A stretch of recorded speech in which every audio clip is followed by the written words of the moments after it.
Assalamualaikum warahmatullahi wabarakatuh. Nama saya Syafira Syabila. Pada kesempatan kali ini, saya akan membahas materi tentang sistem pusat pertanggungjawaban. Apa sih yang dimaksud pusat pertanggungjawaban atau responsibility center? Adalah suatu unit yang dipimpin seorang manajer yang bertanggung jawab terhadap aktivitas yang dilakukan dalam unit yang dikelolanya.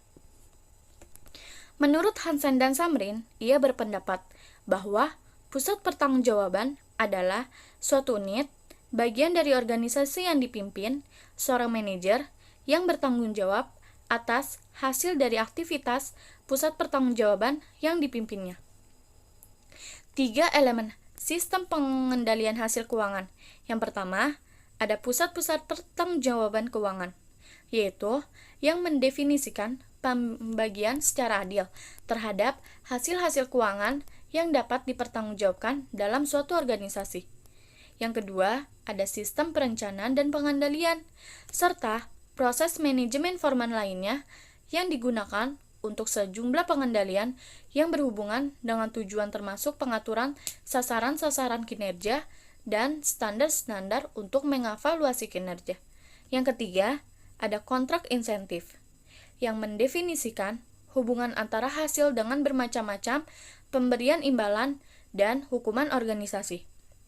Sistem pengendalian hasil keuangan juga bergantung pada apa yang biasanya disebut sebagai pengendalian internal yang mempercayai kendala dari informasi organisasi. Apa aja sih jenis-jenis pusat pertanggungjawaban?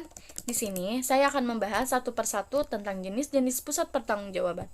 Yang pertama, ada pusat biaya atau cost center. Yang kedua, ada pusat pendapatan atau revenue center. Yang ketiga, ada pusat laba atau profit center. Yang keempat, ada pusat investasi atau investment center.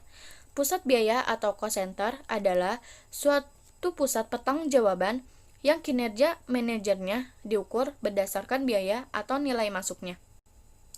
Biaya dan pengeluaran diukur dalam bentuk uang, namun output tidak diukur dalam cara yang sama pembagian pusat biaya.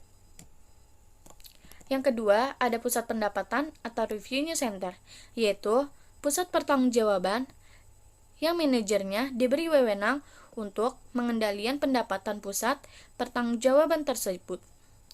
Jika pengeluaran sesuai dengan penghasilan, maka unit tersebut akan menjadi pusat laba. Pada hakikatnya, pusat pendapatan merupakan unit-unit pemasaran atau penjualan yang tidak memiliki wewenang untuk menetapkan harga jual dan tidak bertanggung jawab atas harga pokok barang-barang yang mereka pasarkan. Yang ketiga, pusat laba atau profit center, yaitu manajer pusat profit bertanggung jawab atas pencipta profit, di mana ukuran keuangannya adalah selisih revenue dengan cost. Manajer pusat laba tidak memiliki kendali atas dana-dana investasi.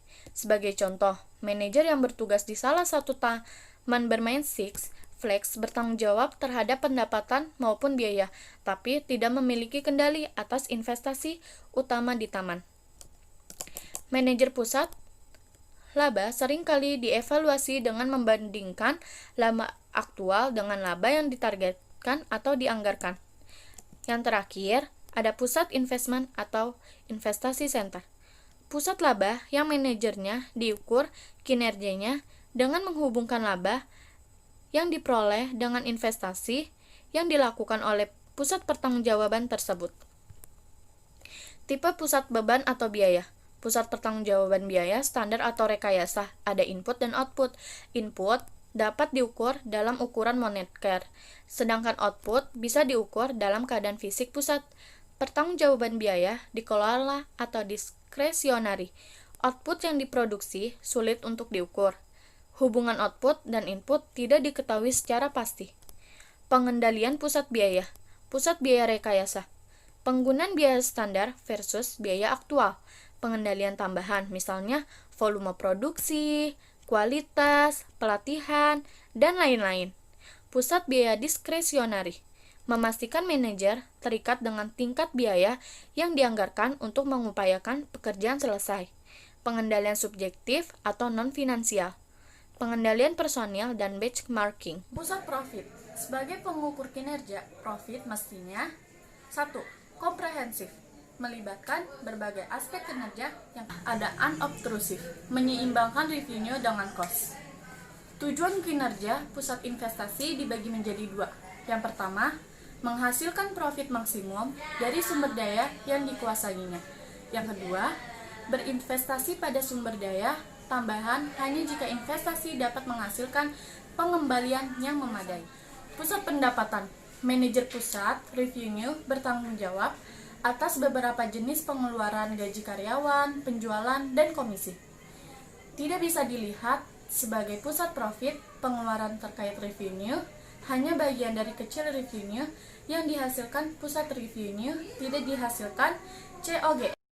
Sekian penjelasan materi dari saya tentang sistem pusat pertanggungjawaban. Jika ada kesalahan dan kekurangan, mohon maaf. Wassalamualaikum warahmatullahi wabarakatuh.